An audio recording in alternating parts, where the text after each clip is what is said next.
এটি একটা DSP IPS.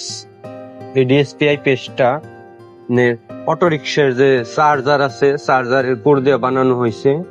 দেখতে পাচ্ছেন, অটো রিক্সার চার্জারের কোর দিয়ে তৈরি করলে আইপিএসটা আগের চাইতে অনেক ব্যাকআপ বেশি দিবে। অন্য ট্রান্সফরমার চাইতে এই ট্রান্সফরমারে অনেক ব্যাকআপ বেশি পাবেন। যেমন যে ব্যাটারি দিয়ে আপনি 1 ঘন্টা চলবো, ওই ব্যাটারি দিয়ে 20 থেকে 30 মিনিট বেশি চলবে এই ট্রান্সফরমার দিয়ে তৈরি করলে।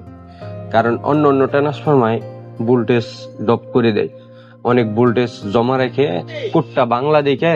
আসলে ওই সব ট্রান্সফরমার কোর চাইনিজ কোর পাওয়া যায় না বাংলাদেশে। আর এটা তো অরিজিনাল চাইনিজ কোর, চায়না থেকে আসছে সরাসরি, 100% চায়না কোর। অন্য কোরের চাইতে এই কোরে অনেক চার্জ বেশি টিকবে, 100%। আপনারা আইসা চেক করে দেখে নিতে পারেন, সমস্যা নেই। 8টা করে 16টা মসফেট ব্যবহার করা হয়েছে, 1000 ওয়াট একটা ডিএসপি আইপিএস। আপনাদের যদি কারো লাগে তাহলে যোগাযোগ করতে পারেন। ঠিকানা হলো বাওয়াল মির্জাপুর বাজার, গাজীপুর।